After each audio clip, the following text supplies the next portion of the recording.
안녕하세요. 시민노동법률TV 윤호무사입니다. 2021년 11월 19일부터는 임금명세서 교부 또한 근로기준법상 의무조항이 되어 이를 위반하는 사업주에게는 500만원 이하의 과태료가 부과됩니다.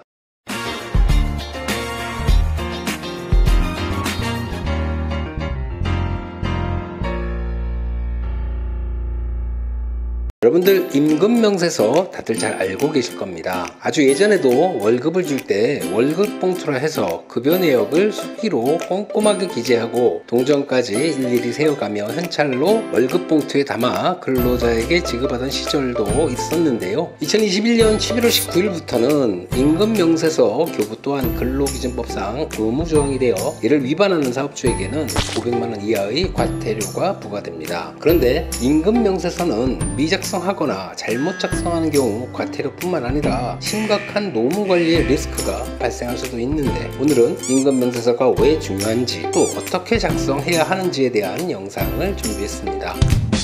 임금명세서라 하면 사업주가 근로자에게 지급하는 임금이 어떻게 구성되어 있으며 무슨 명목으로 얼마를 공제하여 얼마가 지급되었는지 그 내역이 표시된 문서를 알 수 있는데, 이를 통해서 근로자는 자신이 수용한 임금과 공제 내역, 실수령액 등을 확인할 수 있습니다. 따라서 임금명세서 안에는 임금 지급 항목 중 기본급이 얼마이며 연장수당 등 법정제 수당은 어떤 계산법에 따라 얼마가 지급되고 식대, 육아수당, 차량 유지비 등 비과세 항목과 다대보험료, 근로자 부담분, 원천징수 세액 등이 표시되어 있어야 하겠죠.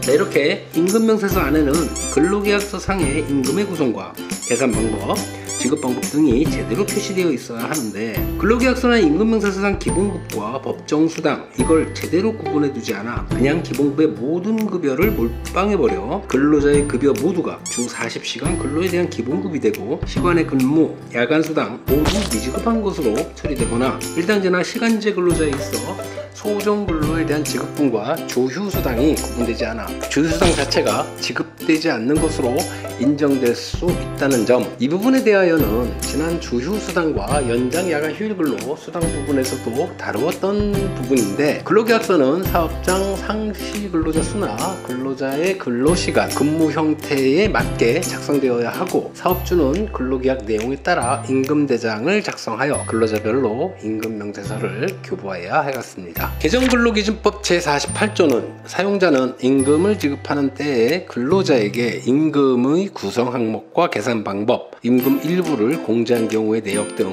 임금명세서를 서면으로 교부하여야 한다고 규정하면서 같은 법 제116조에는 이를 위반하는 경우 사용자에게 500만원 이하의 과태료를 부과한다고 명시되어 있습니다. 따라서 2021년 11월 19일부터 임금명세서를 교부하지 않는 경우 사업주에게 500만원 이하의 과태료가 부과되는데, 보통 이런 문제로 과태료나 벌금을 부과되는 경우는 근로자들이 관할 고용노동청에 사업주를 신고하는 경우가 대부분인데, 통상 근로계약서 미교부와 임금명세서 미교부는 세트로 신고가 이루어질 가능성이 높고, 이 경우 각각 별도로 다루게 되어 벌금이나 과태료 금액 또한 상당히 높아질 것으로 예상되며, 따라서 사업을 운영하시는 사업주분의 경우에 이 부분에 유념하셔야 할 것입니다. 자, 이렇게 오늘은 임금명세서 교부 의무에 대해 살펴보았는데요. 물론 임금대장과 임금명세서 등 관련 정보를 제대로 관리하고 임금명세서를 근로자들에게 교부하는 사업장도 많지만, 그저 기장하는 세무사 사무실에 맡겨놓고 임금대장 이메일로 받아 세후 금액 확인 후 근로자들에게 송금하는 사업장이 상당히 많은 것이 현실입니다. 물론 세무사 사무실에서도 임금대장을 관리하고